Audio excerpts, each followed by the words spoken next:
In a high-stakes showdown that no one saw coming, Karoline Leavitt and Jasmine Crockett find themselves in the spotlight. The tension is palpable as both women, with their strong personalities and sharp minds, prepare for a confrontation that will leave viewers speechless.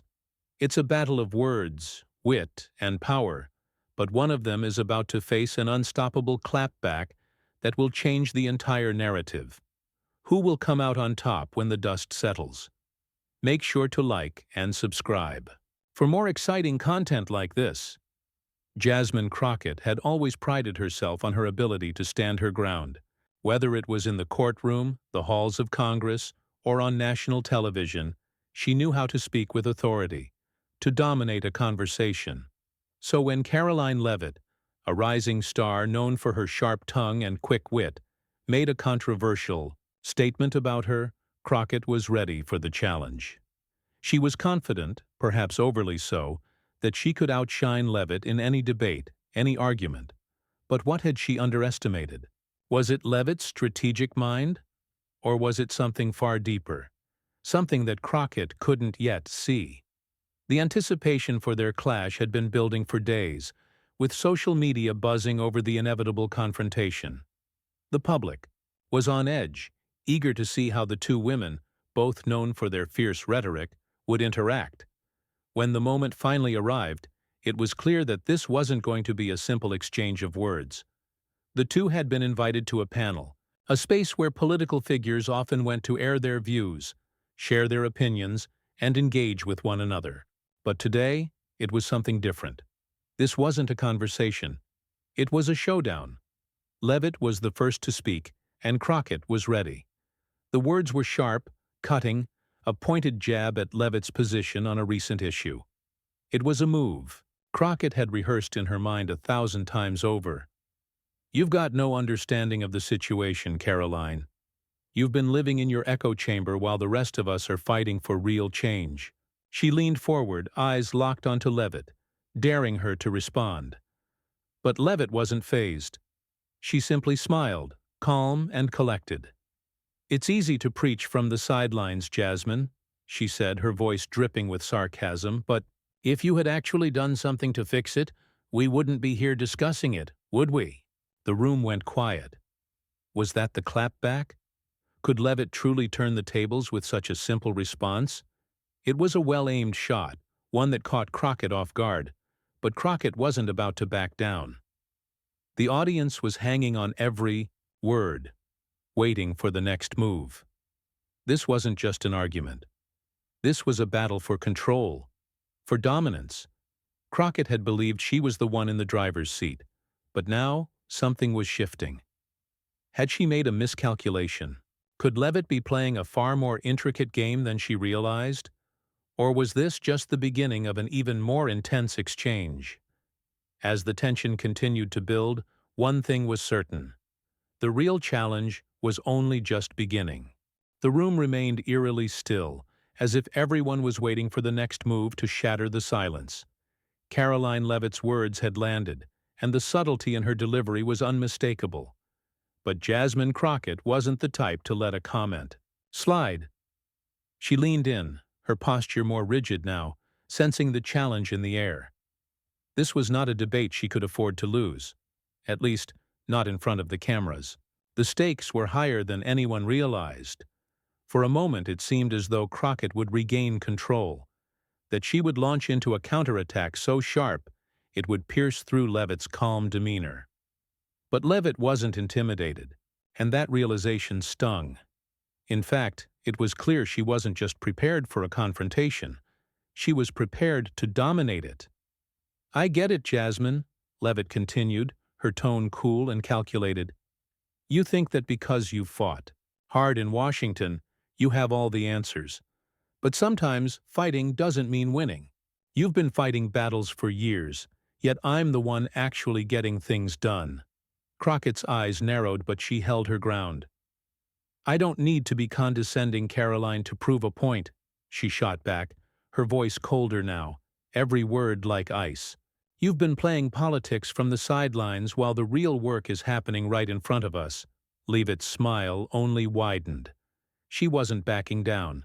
If anything, she was drawing strength from the challenge. The audience could feel it now, the shift in power. What was once a fiery but straightforward exchange had become something much deeper, more personal. This was no longer about policy. It was about respect, authority, and control. As the words between them grew sharper, it was clear that Leavitt had no intention of letting Crockett steer the conversation back to her comfort zone. This was more than just a difference of opinion. This was a clash of egos, a test of resolve. And Leavitt was playing the game on her terms. "Jasmine, I've read the reports, I've seen the proposals," Leavitt went on, now slowly pacing in front of the panel. "And you know what? There's nothing groundbreaking about your ideas. No matter how many times you repeat them, they're just the same old rhetoric. Meanwhile, I'm out here getting things done in the real world." Crockett's lips curled into a thin smile, but it didn't reach her eyes. This wasn't the time for playing games. You're quick to criticize, Karoline, but you've been sitting in the back seat, letting others make decisions. You think you're the voice of reason, but it's nothing more than hot air. The words hung in the air, heavy and pregnant with tension. The audience was on edge, sensing that something bigger was brewing. Karoline Leavitt, ever the strategist, wasn't interested in just making a point. She was in this for the long haul, and she wasn't afraid to throw the hardest punches to win. Then, as if sensing the moment was ripe for the perfect response, Leavitt leaned in, her gaze piercing. "You know, Jasmine, it's funny. For someone who's supposed to be all about change, you're doing an awful lot of talking about what's wrong without offering anything new. Maybe that's why you've been stuck in the same place all these years." The crowd seemed to hold their breath, as if waiting for Crockett's response, but what followed was a deafening silence. The words hit too hard. Crockett's face twitched, but no immediate retort came. This wasn't just a minor jab, it was a masterstroke. Leavitt had found the weak spot, exposed it with surgical precision. For the first time in this debate, Crockett didn't have an immediate comeback. Was she finally being outclassed? Had she underestimated Leavitt's ability to make her feel small? And if so, how would she recover? The battle was shifting, and it was no longer about who had the better argument. It was about who could maintain their composure in the face of humiliation. Would Crockett rise to the occasion, or was this the moment when her grip on the conversation slipped away for good? The silence hung in the air like a thick fog, and for a moment Jasmine Crockett could feel her confidence begin to falter. The sharp sting of Leavitt's words lingered, and though she was a seasoned politician, even she had to admit that this was a different kind of challenge. Leavitt had struck a nerve, and now all eyes were on Crockett to see how she would respond. Would she recover, or was this the beginning of her downfall in this heated battle of words? As the seconds stretched on, the tension in the room became palpable. It wasn't just about who would get the last word, it was about who could maintain control of the narrative. And at that moment it seemed that Karoline Leavitt had seized the reins. But Crockett wasn't about to let it slide. The pause had only been a brief moment of recalibration, an opportunity to shift gears. When she spoke again, it wasn't with the same fire as before, but with a more deliberate, calculated approach. "Karoline, you seem to think that running your mouth will somehow make you relevant," she said, her voice now tinged with disdain. "But it doesn't. I've been fighting battles for the people, not for applause." Leavitt didn't flinch. She knew Crockett was trying to regain her footing, but this time she wasn't going to give her an inch. With a smirk on her face, Leavitt shot back, "Oh, Jasmine, don't you see? You're so busy looking for validation from your old friends in Washington that you've forgotten what the people actually need. You're stuck in a broken system, trying to play by its rules while I'm out here making a real difference." The audience reacted to the bite in her tone, whispers spreading like wildfire. There was no denying it now. Leavitt wasn't just standing her ground. She was dismantling Crockett's position piece by piece, using her own words against her. But this wasn't over. No one expected it to be over. Crockett had too much pride, too much ambition to simply be outmaneuvered. "You think your real difference is something to be proud of?" Crockett shot back, narrowing her eyes. "I'd rather be part of a system that fights for what's right than be a puppet to public opinion." Leavitt didn't hesitate. She was quick, sharp, and above all, confident. "It's funny, Jasmine," she said with a wicked grin, "because for someone who claims to be a champion for justice, you sure spend a lot of time making excuses for those who are clearly failing the people." The crowd's reaction was immediate, a mix of gasps and murmurs as the stakes of the confrontation became even clearer. Leavitt was no longer simply reacting. She was in full control of the narrative, her every word calculated to keep Crockett on the defensive. At that moment, something clicked in the audience. They weren't just watching a typical political disagreement anymore. They were witnessing an utter dismantling of Crockett's argument, all at the hands of Karoline Leavitt. Crockett, once so confident, was now reeling, trying to stay afloat. In a conversation she could no longer steer. Leavitt's dominance in the debate was undeniable, and for the first time, the audience could see the power dynamics shift. Crockett had underestimated her opponent, and now the consequences were clear. Jasmine Crockett was losing ground, fast. But the question on everyone's mind was this: would she recover? Or was this the moment when Karoline Leavitt's unstoppable clapback truly left her speechless?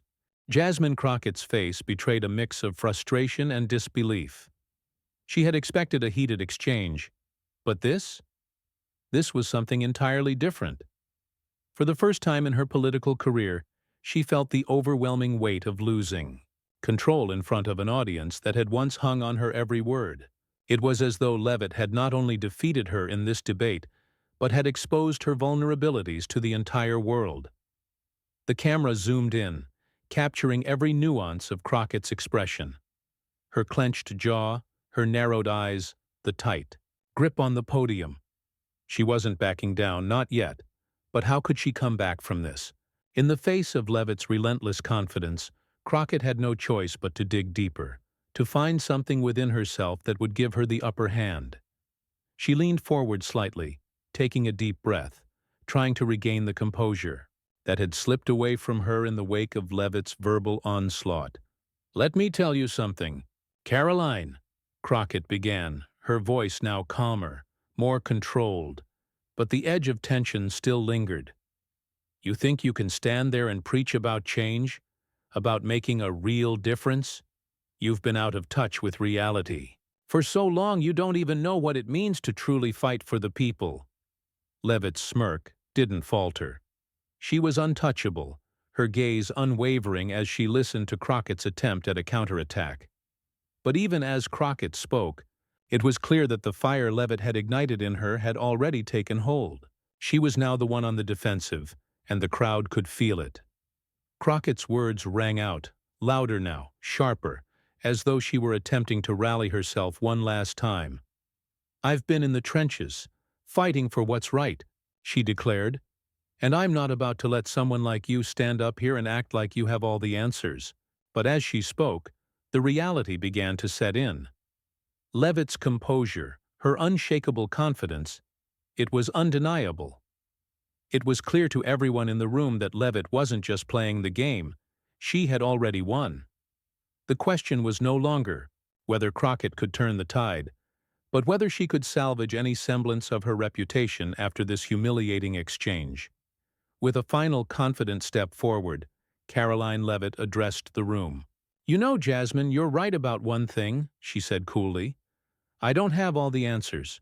But unlike you, I'm not afraid to speak the truth, even when it's uncomfortable. And that's why people trust me." The words hit like a punch to the gut. Leavitt's tone, her deliberate delivery, it was as if she had just sealed Crockett's fate with a single sentence. The room erupted in applause, a clear indicator of who had come out on top. The audience wasn't just applauding Leavitt's argument. They were acknowledging her complete dominance in the conversation. For a moment Crockett stood frozen, the weight of the loss settling over her. The defeat was undeniable. She had tried to regain control, to shift the momentum back in her favor, but it was clear that Leavitt had outclassed her at every turn. There would be no triumphant comeback, no last-minute victory. As the final moments of the debate played out, the cameras caught the look in Crockett's eyes. It wasn't just frustration, it was the realization that she had been bested by someone who had come prepared, someone who had been more than a match for her. Leavitt had won, and there was nothing left for Crockett to say.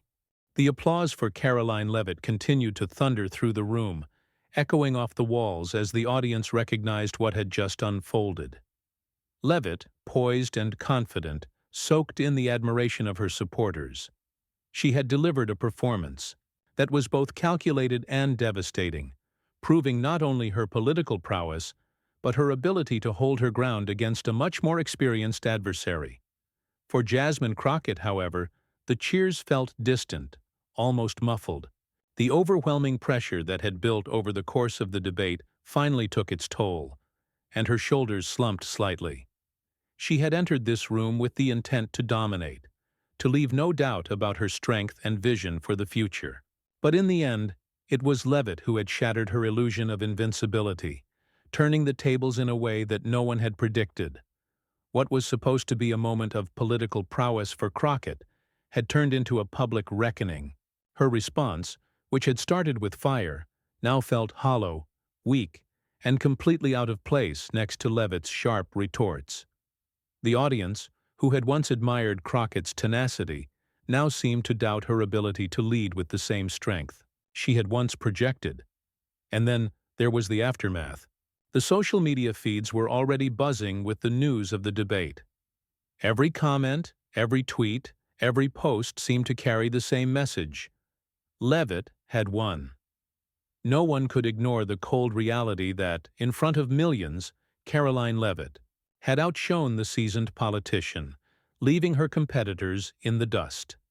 As the debate came to a close, Leavitt took one last moment to address the room, speaking directly to her audience with a final, unforgettable line. "This isn't just about me or Jasmine," she said, her voice steady, the weight of her words sinking in. "It's about the people, and I'll never stop fighting for them." It was a line that resonated deeply, a line that underscored her commitment to real change, a commitment that contrasted sharply with Crockett's disjointed responses. Leavitt was not just a politician. She was a force to be reckoned with. Jasmine Crockett, on the other hand, knew that this moment would haunt her. She had learned a bitter lesson. Confidence alone would not win her the respect of the people. She could no longer rely solely on her reputation. She would have to rebuild from the ground up, and it would be a long, hard journey. The crowd slowly dispersed, some still whispering about the spectacle they had just witnessed. News outlets were already reporting on the epic clapback that had taken place. Leavitt's masterful defense of her principles, her unwavering stance, had become the talk of the nation. For now, Karoline Leavitt had emerged victorious. The world had witnessed her dominance, and Jasmine Crockett's challenge had been crushed beneath the weight of it. But the question lingered. What would the aftermath hold for these two women? Would Leavitt continue to rise, or would this battle prove to be the beginning of a new and unexpected war? The cameras faded out as the debate came to a close, but one thing was clear. This moment would not be easily forgotten. It had been a clash of titans, and the world had watched Karoline Leavitt come out on top